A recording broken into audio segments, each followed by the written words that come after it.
Now, I think it's pretty safe to say that the future of the Star Wars universe seems to be quite expansive, not just with their books, novels, comics, and video games, but also, let's not forget about the new Star Wars TV shows and Star Wars movies in the works by Disney, Lucasfilm, and of course, Jon Favreau, Dave Filoni, and even George Lucas by their side, really lending a lot of help to the Star Wars community. This is Mike Zero. Make sure to subscribe if you are new to the channel for future Star Wars updates.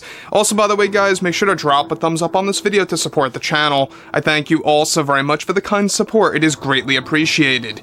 Now, one thing that a lot of Star Wars fans have been very excited about is exactly how both Favreau and Filoni are approaching the new Star Wars universe, essentially by reviving a lot of Star Wars Legends characters, locations, and stuff around those lines, even taking highlights from the most, favorite Star Wars stories that took place in the 1990s and the early 2000s that will become a part of shows out there like Ahsoka, The Mandalorian Season 4, and a lot more to actually drop on Disney Plus as well.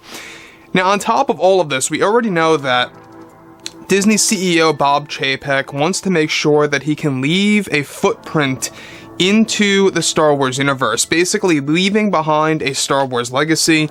We already know that Disney CEO Bob Chapek, he's looking to leave Disney by Q3 of 2024 because of all the drama that's happening right now as we speak.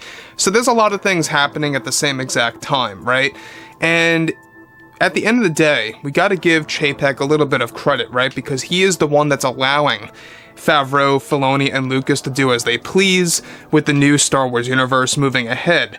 Now, on top of all of this, alright, one thing that's very exciting is exactly what George Lucas has been up to with Favreau and Filoni on essentially making these major changes to the Star Wars universe at hand, with, of course, reviving elements of Star Wars Legends in the works.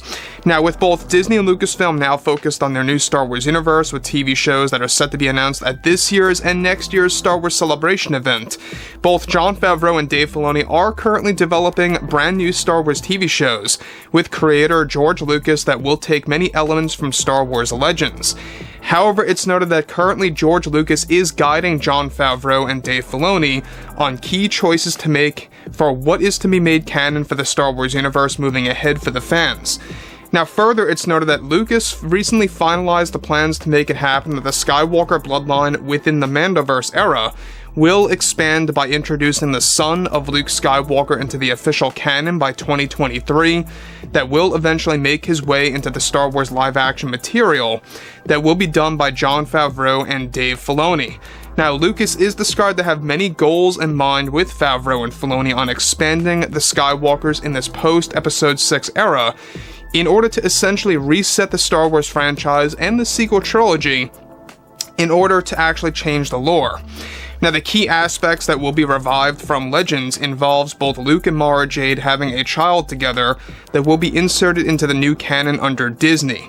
So let me just stop right here for a second. Now, obviously, this is a big step in the right direction. It's a big win for George Lucas, Jon, and Dave, and exactly what they want to do with that Skywalker bloodline. And Jon Favreau said this about 3 weeks ago, if you guys may recall, that he believes that the Skywalkers need to stay present, they need to be the center of attention, or at the very minimum, serving as a background to the story.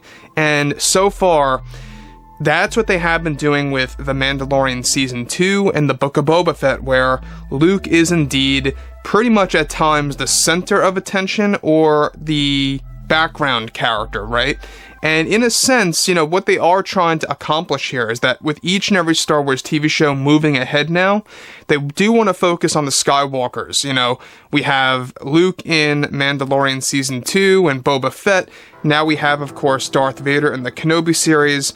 The Ahsoka Tano TV show is going to have Anakin Skywalker's Force Ghost. I mean, they really are trying to lend credit to the Skywalkers, and this is just taking a step in a better direction by actually and literally expanding the Skywalker bloodline by introducing Luke Skywalker's child and essentially Luke Skywalker's son into, of course, the Star Wars canon material.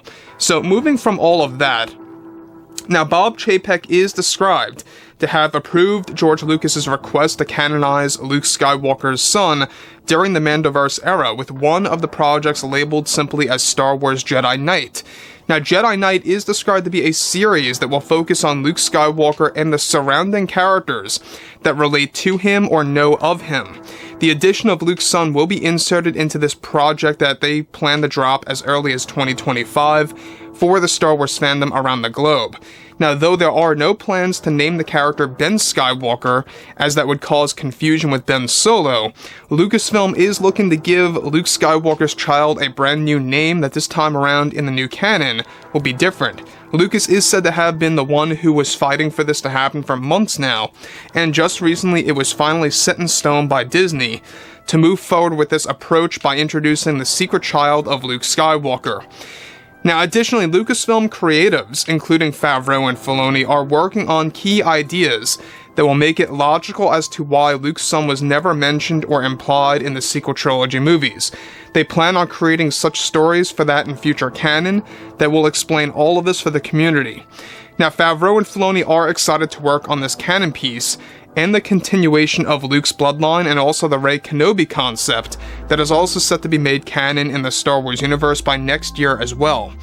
As of now, Disney is described to be desperate in an attempt to win back the fans that they had lost after the sequel trilogy movies and the Gina Carano situation that took place in February of 2021, where this is said to be Lucas's big wish that has come true. Now, moving beyond all of this, we already know that Disney has a lot of things currently planned to revive a lot of aspects from Legends, and this is probably the biggest step in their direction, and we already have a lot of things coming back. We have Grand Admiral Thrawn for the Ahsoka Tano TV series as the new big bad, and he is going to be treated as basically the Thanos of the Star Wars universe. That's their overall goal.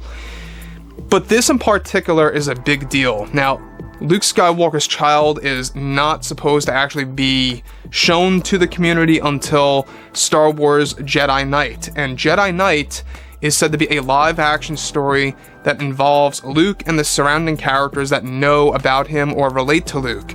And that's not going to be a thing until 2025, so we have a long ways to go. It's in the early development phase, and there's a lot of things happening with that. Now, this year's and next year's Star Wars Celebration event is going to set everything up for basically the second phase of the Star Wars TV shows, right? So we already know that there's a lot of stuff that has yet to be announced that will be either this year or next year that's going to complete that overall roadmap of the Star Wars universe, essentially, right?